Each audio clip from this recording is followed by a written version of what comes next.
Bugungi mavzuyimiz 118 ko'paytirish xossalaridan ko'rib chiqamiz. Egasi 6 hisoblang. Bu yerda o'lchov birliklari berilgan va bo'lish, ko'paytirish amallari berilgan. Shularni amalga oshirishimiz kerak. Demak, birinchisi 81 santimetr ekan. Uni teng 9 ga bo'lyapmiz ekan. 81 ni 9 ga bo'lamiz. Ya'ni 9 kare necha 81 edi? Bilamizki 9 edi. 9 kare 9 81 edi. Demak, 81 santimetr 9 ga bo'lsa, degan 9 santimetrdan to'g'ri keladi. Keyingisi 41 litrdan ayiramiz 29 litrni. 41 dan 29 ni ayiramiz, 11 dan 9 ni ayiramiz 2, 1, 3 dan 2 ni ayiramiz 1, demak 12 litr. 2 litr. Keyingisi 5 detsimetr ko'paytirilgan 4. Ya'ni 5 ni 4 ga ko'paytiramiz 20 detsimetr. Keyingisi 52 santimetrga qo'shar ekanmiz 48 santimetrni. 2 ga 8 ni qo'shamiz 10, birdilda 4 ga 5 ni qo'shamiz 9, dildagi bilan 10 bo'ladi. 100 santimetr. Keyingisi 16 santimetr qo'shilgan 12 santimetr. 28 santimetr bo'ladi. Va 30 detsimetrni bo'lamiz 6 ga. 36 ga bo'lamiz. Ya'ni 5 6 kare necha 30 degan savolga javob topsak, bu 5 bo'ladi. Ya'ni 5 kare 6 30 edi. Demak, 36 ga bo'lsak 5 va detsimetr.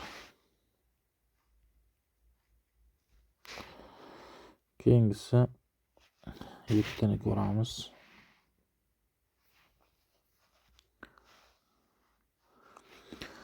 O'lkamiz madaniyati mavzusida o'tkazilgan tanlovda 3 ta jamoa ishtirok etyapti. Ishtirok etibdi. Birinchi jamoa 16 ta. Birinchi jamoa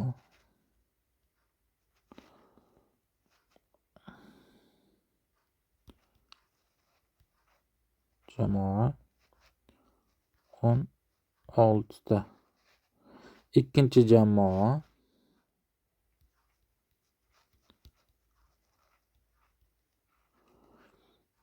deyapti, birinchiga nisbatan, ya'ni birinchi bilamiz 16 ta topgan, nisbatan bitta kam. Bu bitta kam degani, bu ayiramiz degani. 10 ayiramiz 1. Bu bo'ladi 15. Demak, shuncha 15 ta topgan. Bitta kam bo'lgandan keyin. Va 3-jamoa esa deyapti.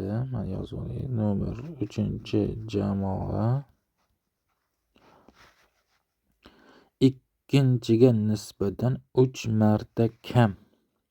Demak, ikkinchi jamoa 15 ta topuvdi, yozamiz. Shunga, ya'ni 15 taga nisbatan 3 marta kam degsa, demak buni 3 ga bo'lishimiz kerak degani. 3 marta kamaytiramiz. Shuning uchun yodgorlikda nomini ayta oldik. Ya'ni 15 ni 3 ga bo'lamiz. Ya'ni 3 kare necha 15 edi?